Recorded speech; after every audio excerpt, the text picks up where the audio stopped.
Bonjour, bienvenue pour le Forum digital de l'agencement 2021, deuxième émission.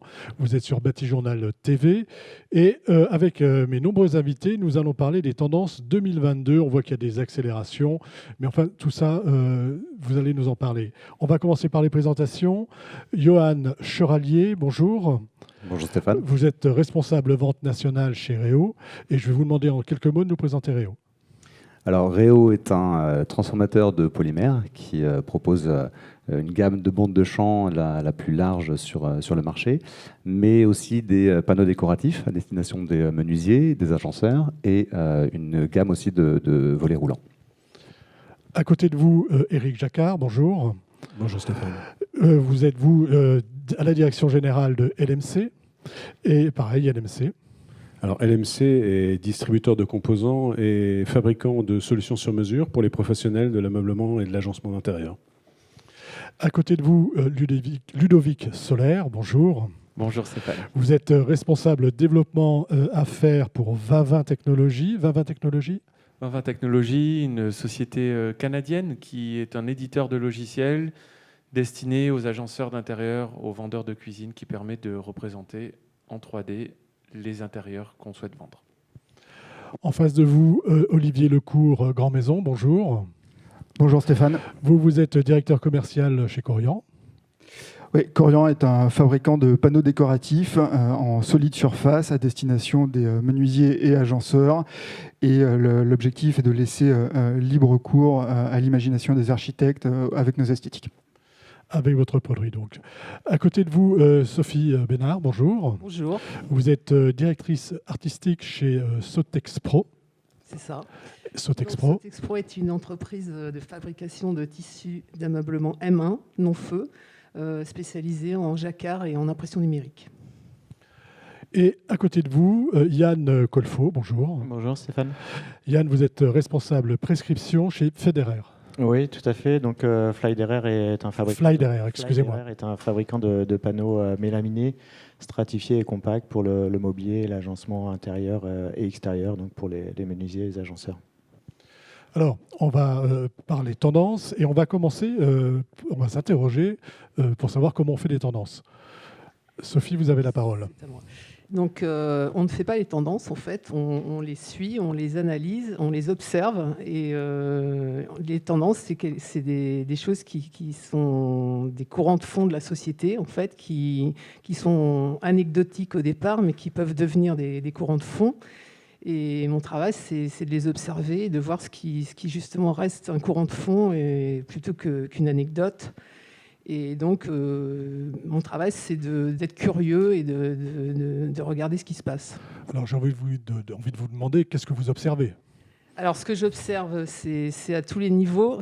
Donc, ce n'est pas qu'en décoration ou en textile. C'est vraiment, ça va des pièces de théâtre aux sorties cinéma, aux expositions.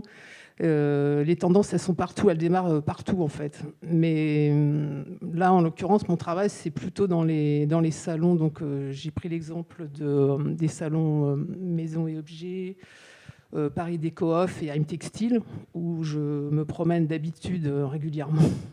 Sauf qu'en ce moment, c'est pas trop. C'est un peu moins facile. Bref, et c'est là où je repère souvent les tendances qui vont être, pour moi, les tendances importantes des années à venir. Comment vous faites ? Allez-y. Alors, j'ai l'exemple là Donnez-nous des exemples. Voilà, d'un salon. Par rapport au salon M Textile, par exemple, les 3 salons que je viens de citer, j'ai repéré des tendances, évidemment, sur l'écologie, la nature, ou par exemple le forum M Textile qui était sur les développements durables des nouveaux procédés pour créer du textile ou d'autres matériaux, et le recyclage, etc. Tout ça m'a orienté vers ce que j'ai fait ensuite, la collection Sotexpro, sur la nature. Tout ça est parti de ce que j'ai visualisé dans ces salons.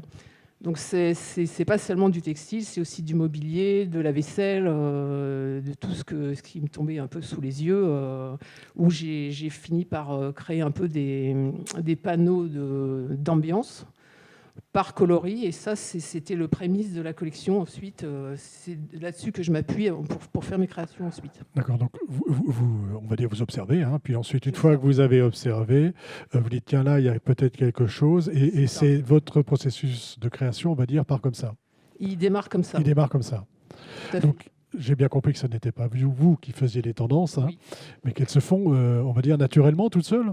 Mais il y a bien quelqu'un qui commence. Oui, en fait, c'est quelque chose de collectif. Une tendance, c'est dans l'air. Et soit on la voit, on l'attrape. Enfin, on l'attrape, c'est imagé, mais soit on arrive à se connecter en fait à ce que tout le monde pense à peu près en même temps. Une tendance, c'est ça en fait. Sinon, c'est plus une tendance. Si c'est que vous qui pensez un truc, c'est fini, quoi. Oui, ça ne marche Voilà. pas comme ça. C'est collectif. Ludovic, vous aussi, vous êtes un observateur. Expliquez-nous comment vous faites et ce que vous observez. Alors, de notre côté, on a des utilisateurs qui ont besoin de pouvoir représenter les produits du moment, les tendances. Et comme le dit Sophie, on ne crée pas de tendances non plus. Je pense que les tendances sont là et nous, on essaye, pour faciliter la vie de nos utilisateurs, de nos concepteurs, de capter ces tendances et d'en faire une synthèse. Alors, comment est-ce qu'on procède ? On organise chaque année un webinaire auquel on invite à participer les leaders du marché au niveau des fabricants de cuisine, de salles de bain, de panneaux, de plans de travail, d'accessoires, pour arriver à retranscrire l'expression des tendances via chacune de ces sources. Et souvent, on retrouve les mêmes courants qui sont exprimés par ces confrères qui sont invités à participer.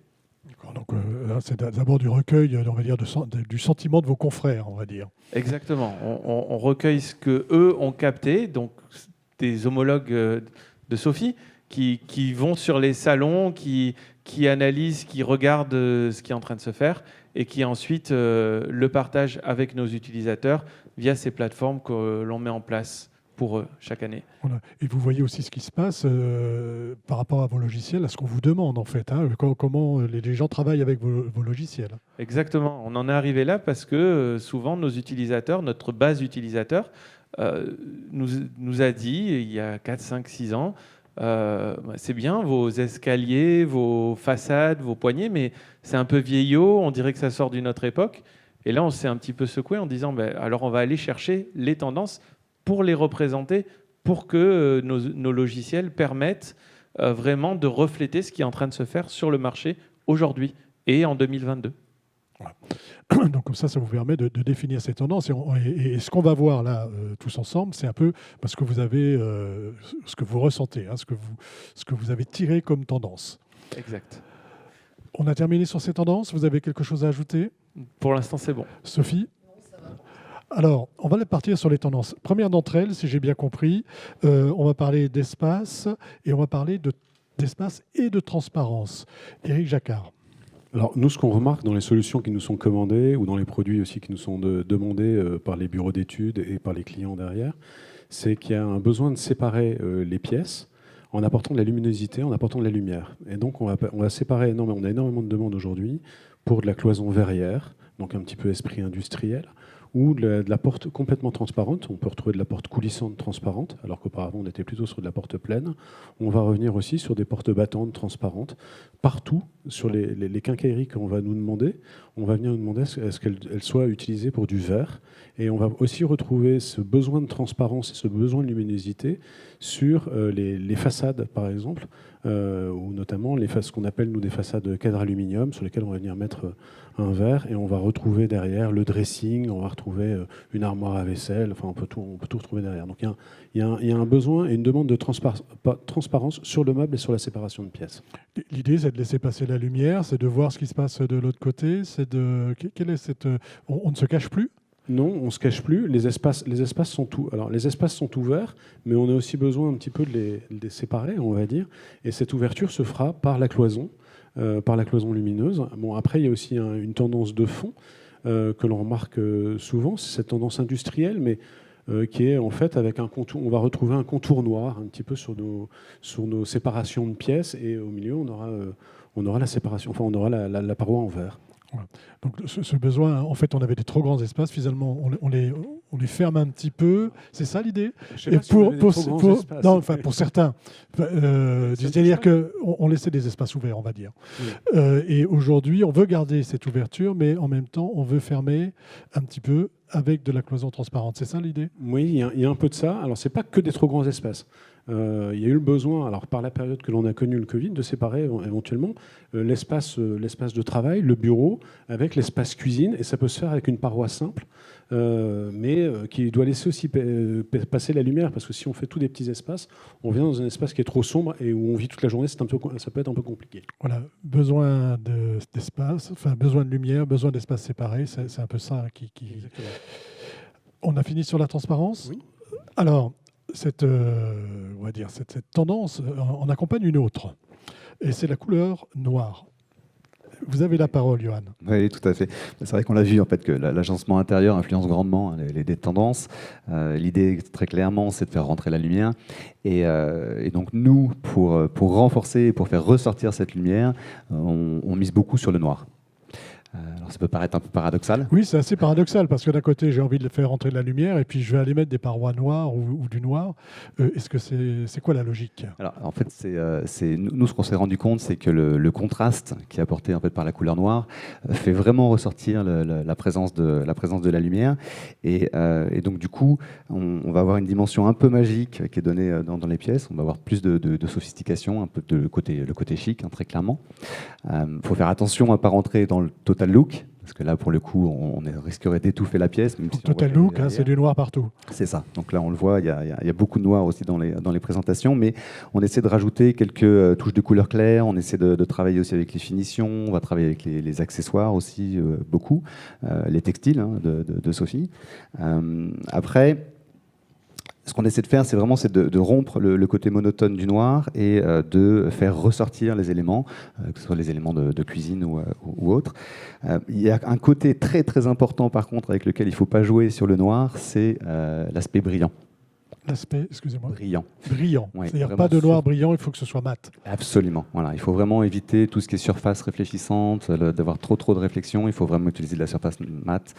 Et c'est d'ailleurs la raison pour laquelle, en fait, donc, du coup, chez Réo, on a travaillé sur une finition ultra mat, donc qui fait vraiment ressortir la profondeur de la couleur noire, le côté, la présence vraiment de cette couleur.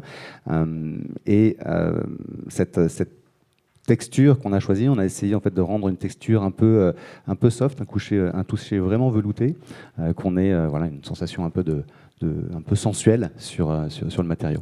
Voilà, c'est pas uniquement la couleur, hein. Il faut il y a aussi l'aspect de la couleur. Il y a un et son toucher. Le côté touché qui est très très important au niveau des matériaux, surtout au niveau des surfaces, tout à fait. D'accord. Yann, je me tourne vers vous. Comment ça se passe chez vous, ce noir? Oui, donc effectivement, chez Flydairer, on est en plein lancement actuellement de notre nouvelle collection 2021-2024. Et effectivement, le noir est une des 4 grandes tendances que l'on a identifiées et sur lesquelles on s'est appuyé pour cette nouvelle collection.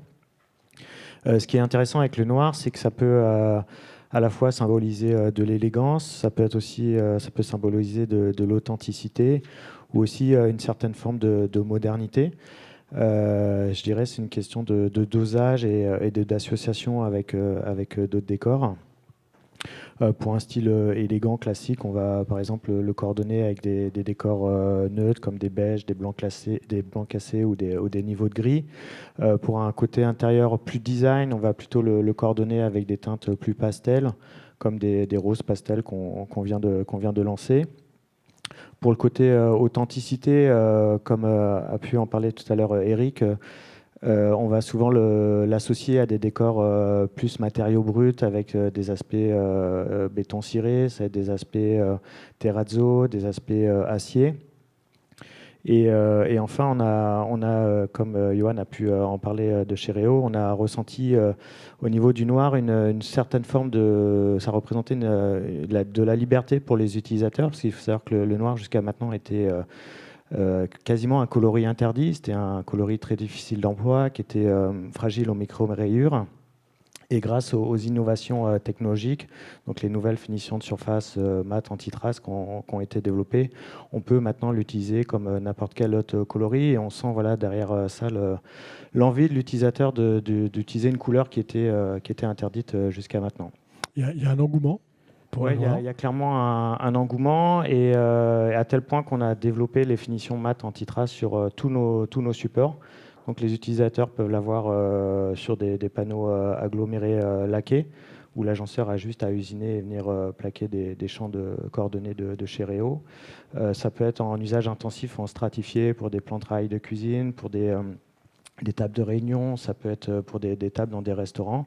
Et après, on l'a développé aussi dans la nouvelle collection en compact pour des espaces plus de sanitaires, ou pour des centres commerciaux, pour des espaces de bureau. On a envie de mettre du noir pour le côté élégant aussi dans ces espaces-là, quoi. Côté élégant. C'est ce que je retiens, hein, élégance. Je retiens quand même, c'est très... Enfin, il y a beaucoup... on parle d'élégance, on parle un peu presque de luxe, non ? Tout à fait. Là encore, c'est vraiment une question d'association. Et le noir, par les associations et par le dosage du noir, va pouvoir être utilisé dans plein d'ambiances différentes. Et c'est ça, je dirais, le trait commun du noir dans toutes les ambiances qu'on peut retrouver actuellement. Oui. Sophie, avant de vous interroger sur ce que vous faites chez vous en noir, j'ai une question par rapport au noir. La couleur noire, c'est la couleur du deuil, hein, de la tristesse, de choses comme ça. Comment on arrive à passer de l'un à l'autre ? Comment on peut avoir envie de noir chez soi ? Le noir, pour moi, c'est pas ça, c'est pas la tristesse. Au contraire, c'est une couleur qui sublime toutes les autres couleurs, en fait, et qui est très élégant, comme vous disiez. Et il se marie à toutes les autres couleurs, en fait. Il les met en valeur. Il les met en valeur. Est-ce que c'est la première fois que le noir arrive comme ça dans faire du noir, oui, je pense. Enfin, moi, j'ai jamais vu avant, à part dans des domaines un peu plus pointus, voilà, où l'édition pour les particuliers, tout ça. Mais sinon, oui, c'est dans l'hôtellerie, etc. C'est nouveau pour moi. C'est quelque chose d'assez nouveau. Vous confirmez que c'est quelque chose d'assez nouveau ? Alors, il y a une notion aussi qu'a relevé Yann, c'est que le fait de travailler sur les matières, on ne pouvait pas utiliser le noir avant, parce qu'on avait en fait des traces qui sont tout de suite marquées, même au niveau des peintures. On le voit en fait maintenant, on est des peintures qui sont vraiment ultra mates et sur lesquelles on n'a pas du tout de traces de doigts. Et le travail des matières a permis maintenant l'utilisation du noir. Et on peut aussi l'utiliser en plan de travail, donc avec des côtés anti-traces, anti-rayures, qui est très important. C'est vrai que la technologie a aidé à cette tendance. C'est un peu par la technologie que c'est arrivé, mais pas que quand même. Pas que, non, parce que ce que vous disiez, la couleur du deuil, c'est encore ce que j'entends. Oui, c'est pour ça m'est venu en vous écoutant, et c'est pour ça que je vous pose la question. À montrer que le noir, c'est autre chose aussi. Quoi. Voilà, donc, encore une fois. Pensez aux peintures de Soulages, par exemple, pour voir que c'est pas que ça. Quoi. Voilà. Donc, mettons des tableaux de Soulages partout chez nous. Allons-y sur les tissus, donc. Les tissus, donc nous, on a développé aussi un thème autour du minéral. C'est pas tout à fait ça. Enfin bon, attendez, vous pouvez déjà nous parler de celle-ci. C'est pas cette photo ? C'est pas moi, ça. C'est pas vous. Ah. Non plus. Enfin, ça faisait partie des tendances avant, de ce que je disais avant. Donc ça, c'est ce que j'ai vu sur les salons, etc., qui m'a permis de développer après la collection minérale. D'accord. Malheureusement, je crois qu'on n'aura pas le visuel. Donc là où je suis partie sur l'idée de la lave et de toutes les couleurs du noir, voilà, pour ce thème. Voilà. Donc cette collection, quand vous dites la lave, c'est le basalte, ça, c'est des mots qui reviennent beaucoup. Hein. C'est ça. Mais pour ce Texpro, ça n'est qu'une partie de la collection Retour à la source, donc qui parle un peu de toutes les couleurs de la nature. Le noir en fait partie. Je crois qu'on va y revenir après. Tout à fait. D'accord. On parle aussi de quincaillerie, c'est ça ? Avec le noir. Oui, on vient apporter des accessoires qui vont venir se poser sur le noir ou qui vont venir sublimer, comme on l'a dit tout à l'heure, la couleur grâce au noir. En fait, aujourd'hui, on a ce que nous on appelle la collection Black Collection, donc qui reprend des poignées et des boutons de meubles, donc qui matifiés souvent. Donc on va venir mettre sur de la façade ultra mat ou sur de la façade mat. Comme ça vient se fondre complètement dans le décor. On va retrouver aussi des supports de tablettes. On peut retrouver des pieds de table en noir. Donc tout ça, on voit augmenter les volumes et une forte demande là-dessus, parce qu'on est dans cet esprit justement de ramener d'avoir du noir aussi dans les accessoires autour du meuble. Et on va remarquer aussi quelque chose de complètement différent. C'est sur une collection qui est plutôt dorée. On va venir aussi des fois apporter des quincailleries, notamment des poignées de meubles dorées sur ces façades noires. Et là, on va complètement faire ressortir justement la beauté et le design de la poignée qu'on retrouvera plutôt sur des designs assez épurés, un petit peu danois, ce qu'on appelle comme ça chez nous. Merci pour la transition.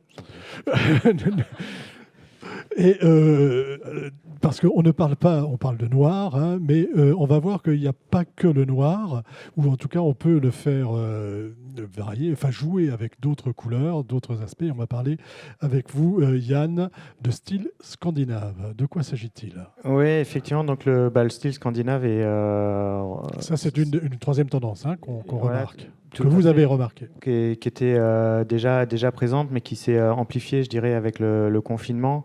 Le style scandinave représente une invitation au voyage avec une connotation naturelle, un aspect bord de mer, bord de rivière. Ça permet de générer des espaces plutôt chaleureux, un appel au confort et un côté accueillant. Nous, on travaille toujours beaucoup sur tout ce qui est espace bureau, retail, et on était beaucoup jusqu'à maintenant sur plutôt des teintes scandinaves foncées, donc des bleus-verts foncés. Et avec le confinement, ça s'est traduit auprès des utilisateurs par une recherche d'espace et de luminosité, comme Eric a pu en parler tout à l'heure. Et au niveau des teintes, donc, et notamment des teintes scandinaves, on a ressenti la nécessité d'éclaircir davantage ces teintes et d'évoluer davantage sur des teintes scandinaves pastel. Voilà, et donc ça se reflète notamment dans la nouvelle collection. Comme on a tendance de dire, on avait besoin de faire rentrer l'extérieur à l'intérieur et donc d'éclaircir ces teintes qui existaient jusqu'à maintenant. Et ça, je peux le marier avec le noir dont on a parlé tout à l'heure. Tout à fait, comme on a pu le regarder, on a lancé une dizaine de coloris et notamment le rose lotus qu'on a évoqué se marie très très bien avec un noir mat. On a lancé aussi des bleus clairs ou des verts sauge qui vont se combiner, qui peuvent se combiner. L'avantage des teintes pastel, c'est qu'elles vont se combiner facilement ensemble et elles peuvent aussi s'associer avec des décors bois clairs, comme les derniers décors bois qu'on a développés, chêne Milano ou chêne de Lindbergh chez nous, quoi. Voilà. Donc là, ça, c'est une autre tendance scandinave. C'est pas nouveau le scandinave. Non, mais c'est l'éclair. On a été encore plus sur du pastel que ce qu'on avait jusqu'à maintenant. On va un peu plus loin encore. Au niveau des projets archi, on était vraiment, en tout cas chez nous, on nous demandait beaucoup des bleus et des verts très foncés. Et on a basculé sur un côté beaucoup plus clair en ayant toujours ces teintes très typiques scandinaves, mais beaucoup plus claires qu'auparavant. Alors, Johan, pour vous, le scandinave, c'est quoi ? Alors nous, le scandinave, c'est en fait on a un département design qui est très très influencé par le côté nature, donc par la nature, qui observe beaucoup la nature. Et là, c'est vrai que sur notre dernière collection, on rejoint aussi Flyderer. On a du coup notre département design qui s'est orienté sur la nature islandaise, donc un côté nordique, scandinave. Donc on a des couleurs plutôt sombres qui vont rappeler les montagnes, donc avec des gris graphite, avec des marrons très sombres qui vont rappeler les terres volcaniques. On a une gamme de blancs qui vont rappeler l'aspect neige. Donc là on repart sur le côté très clair, donc avec les différents états de la neige. Et puis on a aussi les verts pâles, des bleus verts, des bleus un peu plus intenses qui rappellent du coup les cours d'eau, les lacs islandais et la profondeur de l'océan Atlantique. Donc c'est une gamme qui est basée vraiment très orientée sur la simplicité. On veut vraiment quelque chose de très très sobre, avec des couleurs qui du coup sont faciles à distiller dans les intérieurs, à mélanger avec le noir notamment. Et nous, on décline cette gamme en 3 surfaces. Donc on a 3 types de surfaces. On reprend les mats, encore une fois, donc, qui permet de faire ressortir la profondeur de la couleur. On a, donc toujours avec ce traitement anti-trace, bien sûr, qui est essentiel quand on utilise le mat. On a la laque brillante, qui est quelque chose d'assez classique. Et on a une autre gamme qui fonctionne très bien, qui est la gamme Rovisio Crystal, qui en fait est une couche de polymère qu'on vient positionner en surface et qui rappelle l'aspect vert, en fait, qui est vraiment en fait un aspect vert. Et par un jeu de lumière, on a cette transparence qui permet en fait, de faire ressortir la couleur, le côté brillant, le côté intense en fait des couleurs pastel que l'on a définies. On a plusieurs options. Chez LMC, mais on en a déjà, vous l'avez déjà un petit peu abordé. Hein, pareil, on joue aussi sur la quincaillerie. Oui, alors que sur une façade, pour ouvrir un meuble ou pour ouvrir une porte, il faut à un moment poser une poignée, un bouton, et on va rester aussi dans la simplicité. Et après, on ne va pas venir mettre une couleur clinquante. Alors, même si les coloris qu'on va toucher peuvent paraître clinquants, aujourd'hui, on va avoir une gamme, par exemple, de la Gold Collection, qui est donc des couleurs or, mais or mat, qui vont venir se poser sur des façades un petit peu pastel, mais on va rester avec des formes très simples, justement pour garder cet esprit un petit peu scandinave. On retrouve exactement aussi les mêmes choses, par exemple sur les poignées de porte de séparation de pièces, où là on va pouvoir retrouver aussi des gammes, soit en or mat, soit ce qu'on appelle en look inox, mais plus matifié, et qui vont venir un petit peu, non pas se fondre, mais parce que là on vient pas chercher à se fondre, mais à rester dans un esprit très très simple au niveau du design. C'est un petit peu cet esprit design scandinave. Voilà, esprit simple. On a fait le tour du scandinave. Vous voulez ajouter quelque chose? Tout va bien. Alors, de la Scandinavie, on va passer à la nature, au naturel. Ça paraît évident. Et ça, c'est quelque chose aussi que vous avez remarqué comme tendance importante. Et je m'adresse à vous, Olivier, pour Corian. Dites-moi comment ça se passe chez vous de ce côté-là, de ce retour au naturel, de cet aspect de la nature. Oui, alors nos équipes marketing et de designers ont sorti effectivement des nouvelles teintes qui sont fortement inspirées de la nature. Et ces nouvelles teintes se répartissent, on va dire, en quatre familles. On a la première famille qui sera la famille des aggregates, qui est la continuité de ces esthétiques industrielles qu'on a largement évoquées chacun de nous aujourd'hui, donc qui traduisent. On parlait de l'observation de tendances sociétales qui se traduisent en couleurs. De plus en plus, les espaces de coworking, voilà, donc c'est la réhabilitation d'anciens sites industriels en sites de travaux, se traduit dans une esthétique de gris avec des petites textures et nuances subtiles. Donc ça, ce sera la grande famille des aggregates chez Corian. Il y a une deuxième tendance qui est celle que vous voyez, c'est la tendance des terrazzo. Alors les terrazzo, c'est une tendance qui vient du mid-century, qui sont des couleurs très classiques, puisqu'on parle de blanc, de gris et de noir, donc qui sont des couleurs classiques, dans lesquelles on va venir apporter de la nuance en mettant des inclusions angulaires, blanches, grises ou noires, suivant le fond qui sera utilisé. Donc l'exemple qui est là, c'est le basalte. Le basalte, une fois de plus, qui est issu de la lave, et donc on retrouve ce côté très naturel. La troisième des grosses tendances, c'est la tendance des linéaires. Donc au lieu de sortir, de rester dans des veines qui sont aléatoires, là on va sortir des esthétiques avec des veines qui seront horizontales sur des fonds blancs et qui vont venir créer des dégradés de gris, comme l'exemple que vous avez là, ou de brun. Donc ce sont le sépia linéaire et le silver linéaire. Et enfin, la quatrième des familles qu'on a, c'est la famille des New Wood qu'on a sorti. Et donc, c'est basé sur un élément qui nous entoure tous, le bois, donc naturel, mais qui devient de plus en plus contemporain. Et là, on pourra aller jouer sur la profondeur d'un mahogany ou le côté bronzé d'un beech New Wood, mais tout en sortant des esthétiques un peu classiques du bois, parce qu'on pourra, et c'est grâce aux propriétés de Corian, venir texturer la matière, la graver, la thermoformer, la plier et donc casser ou jouer avec des côtés plus anguleux. Et je vais terminer avec deux coloris unis qui viennent compléter ces quatre tendances qui ont été sorties. Il y a le verdant, qui est un vert profond, qui va rappeler effectivement ces forêts, et le laguna, qui est un bleu qui a pour vocation de rappeler une après-midi au bord de l'eau Saint-Hyacinthe. D'accord, donc on est proche de la nature en fait. L'idée c'est ça, c'est-à-dire qu'avec des coloris, avec des textures, des aspects, on se rapproche de la nature.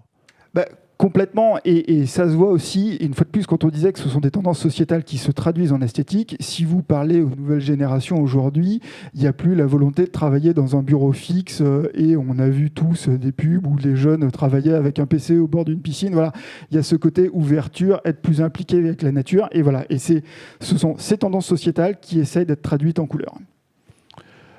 Sophie, chez vous, comment ça se passe, ce retour à la nature? le retour à la nature, donc là, je voulais parler d'une planche de la collection Cottage, donc qui est orientée là, dans des tons très naturels. Donc l'intérêt de ces tissus, c'est que en fait, on est toujours sur du polyester M1 non-feu. Et l'idée, c'est d'essayer de se rapprocher le plus possible de matériaux bruts et naturels. Donc là, on a travaillé sur des matières recyclées pour tout ce qui est imprimé. Donc tous les supports sont recyclés. Et on a aussi également créé un tissu, un voilage aluminisé pour essayer d'amoindrir un peu les rayons du soleil. Enfin, toujours en pensant à l'écologie, et même si on n'en parle pas trop maintenant. On en parlera dans une autre émission. Voilà. Et des jacquards coordonnés. Il y a aussi un aspect quand même, on va en parler quand même un petit peu maintenant, il y a un aspect recyclage, hein, c'est ça ? C'est ça, oui. Là, c'est vraiment les pistes de développement actuellement chez Sotexpro, c'est d'essayer le plus possible de travailler sur des produits recyclés. Voilà, produits recyclés, économie circulaire, voilà. Et en même temps, aller chercher du coloris, aller chercher... Aller sur place, on a des métiers à tisser, on crée nos jacquards sur place et nos impressions numériques également. Voilà. La nature, c'est pas que un aspect naturel. Non, ce n'est pas que ça. Chez vous, Johan, pour Réo. Alors chez nous, Réo, on va donc travailler essentiellement avec la borne de champ, dans le sens où on va accompagner les fabricants de panneaux, les fabricants de décors, dans leur recherche de décors. Donc on va en fait essayer d'apporter le meilleur contre-typage en fonction des décors qu'ils auront définis. On travaille aussi donc sur une partie. Alors on a aussi des bandes de champ bois naturel qu'on propose, et on travaille aussi sur une gamme actuellement écologique. Donc, on est quand même en train de traiter des produits qui sont à base de plastique. Donc on essaie de ramener de ce côté écologique, ce côté économie circulaire que vous aviez défini, en utilisant 50% de matières recyclées. Après, on a sur la partie surface, on a aussi des matériaux, enfin des impressions, donc des surfaces imprimées avec plutôt des matériaux bruts, type pierre, type marbre, type bois debout, et qu'on utilise beaucoup en rénovation. Ça fonctionne plutôt pas mal parce que c'est des fines feuilles de 4 mm qu'on vient apposer directement sur du carrelage, donc en salle de bain, en rénovation. Et puis vu que c'est du plastique, c'est forcément, il n'y a pas de problème d'étanchéité. Du coup. Voilà, donc c'est quand même pratique. Très pratique. Chez vous, Eric, pour LMC, on travaille sur le parquet. Alors, par Natural Wood, en effet, on travaille sur le parquet chêne, où globalement, aujourd'hui, on va mettre en avant deux gammes. Donc, la gamme Factory, qui est une gamme, comme il est dit, un petit peu assez brute, qui va venir notamment, on va revenir un petit peu sur les intérieurs noirs, un peu industriels, donc qui se marie très très bien avec ces espaces-là. On va avoir aussi la gamme Cottage, qui est là plus dans les espaces un peu naturels, un peu plus doux, où on va retrouver un peu de pastel, enfin on se retrouve en sécurité un peu à la campagne. Ça, ce sont sur les sols. Et après, chez Natural Wood aussi, on a une autre gamme qui vient en mural qui s'appelle le Taiga.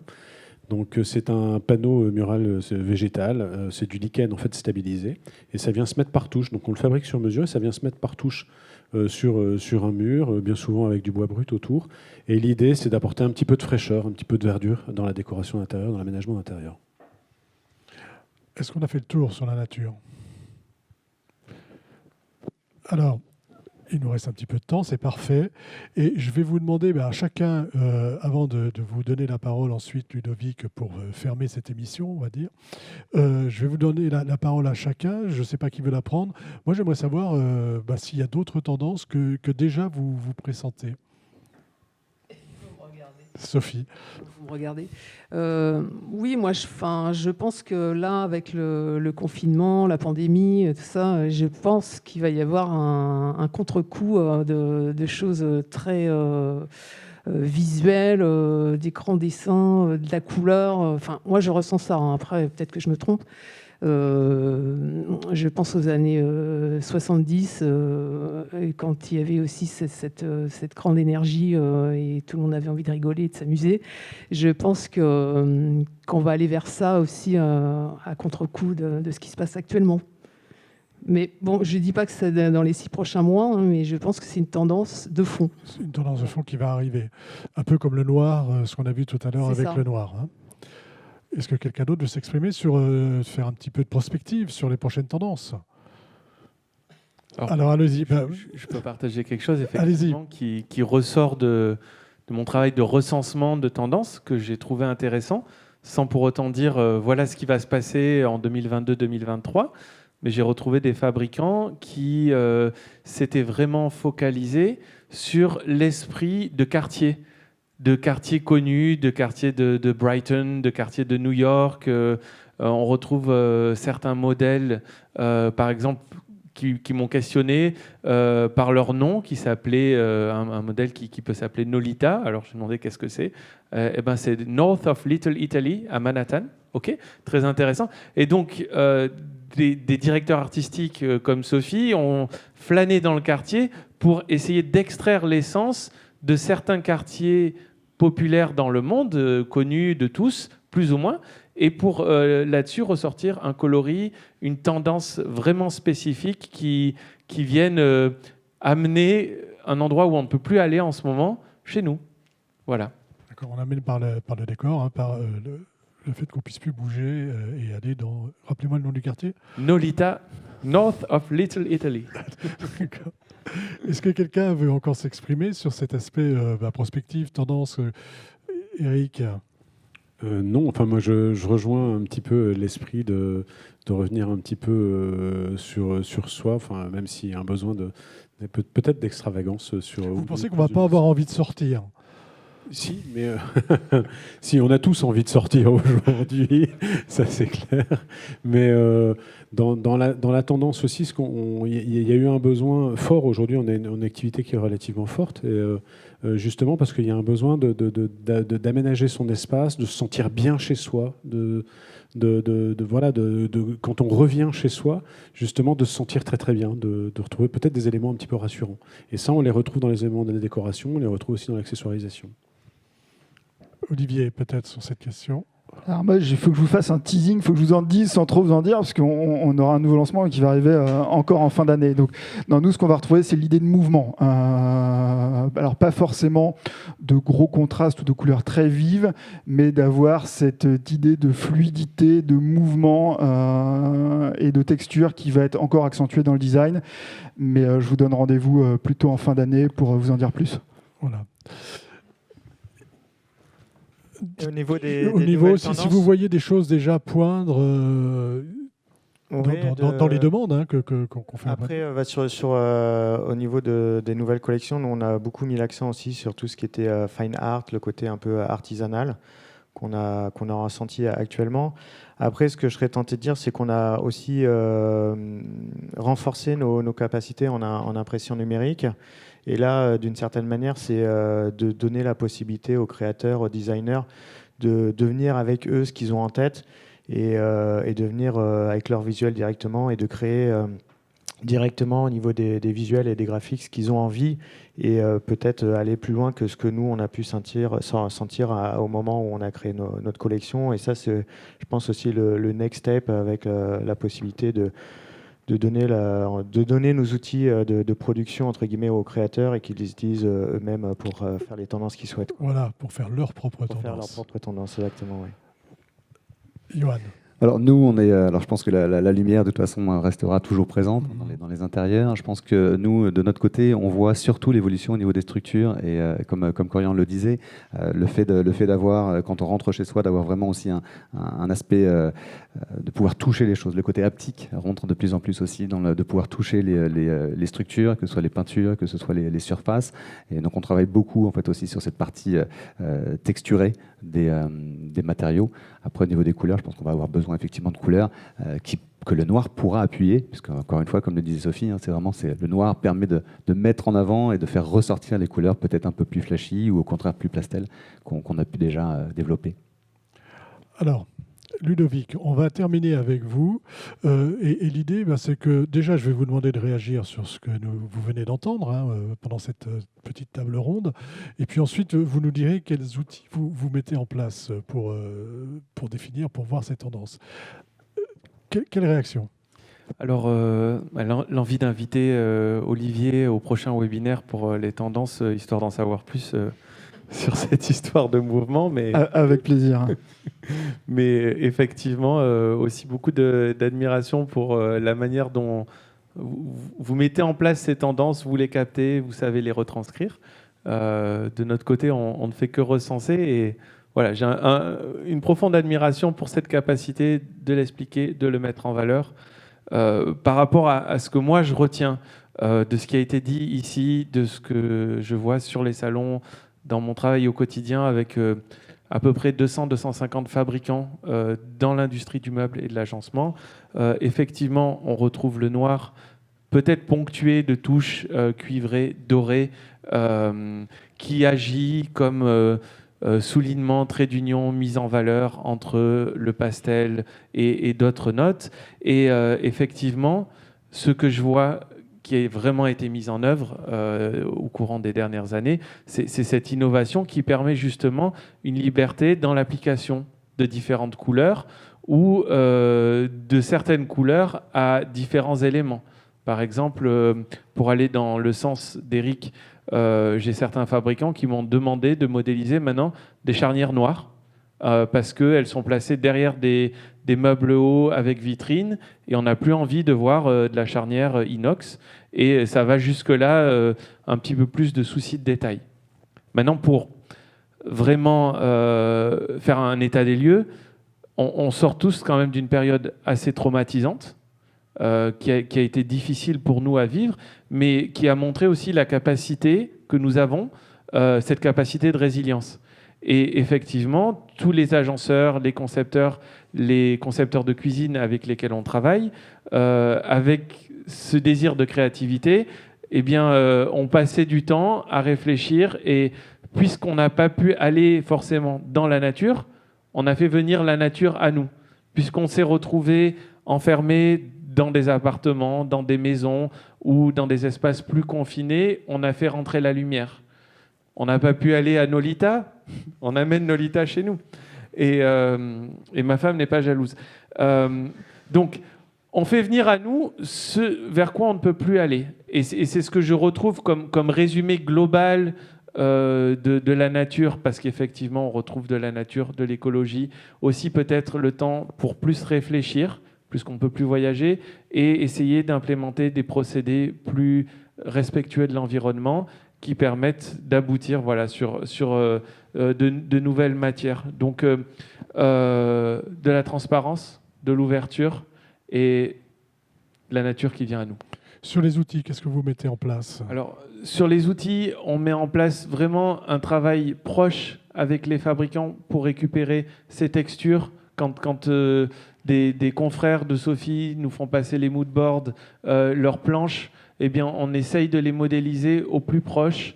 On essaye aussi de permettre d'appliquer des textures uniques que les gens qui voudraient être créateurs de leur propre tendance puissent importer dans les logiciels pour vraiment créer des espaces de vie uniques qu'ils vont ensuite implanter en vrai chez leurs clients, nos clients communs. Encore une chose à ajouter ou pas ? C'est bon, Stéphane. C'est bon. J'imagine que sur les outils, vous avez tous catalogue, site internet, et choses comme ça, et on peut tous aller voir évidemment sur vos sites pour récupérer diverses choses, quoi, et variées. Oui.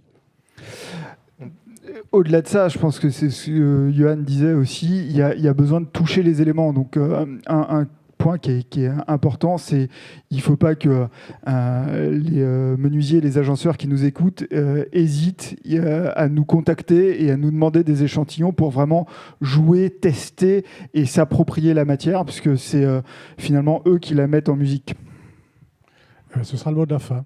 À moins que vous vouliez... J'ai vu que vous aviez soulevé le micro. Je vais laisser la parole à Olivier. Non, très, très brièvement, du coup, c'est au niveau des outils numériques. On a lancé plusieurs outils numériques, et notamment un qu'on a appelé Moodboard, et qui marche vraiment très, très fort. En fait, c'est vous pouvez télécharger directement des photos de paysages ou des visuels 3D que vous avez créés, et le logiciel va venir chercher dans notre collection les décors qui permettent de recréer cette ambiance graphique et colorimétrique.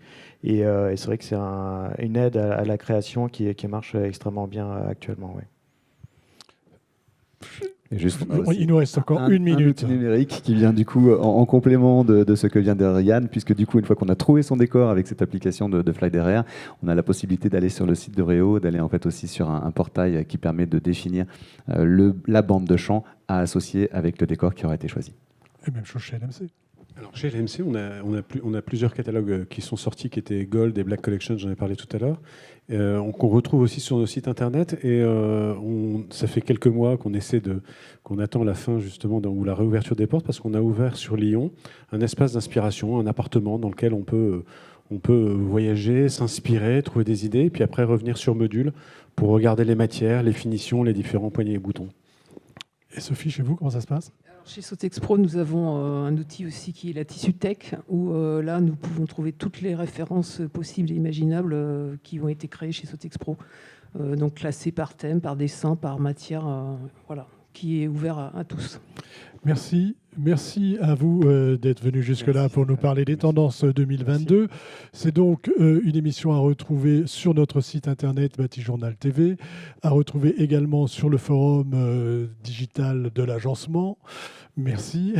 Et je vous invite aussi à rester avec nous pour un chat d'une quinzaine de minutes avec nos interlocuteurs, et vous pourrez ainsi échanger avec eux si vous avez des questions complémentaires. La prochaine émission, demain, nous parlerons de coworking. Voilà. À demain. Merci. Au revoir et merci. Au revoir.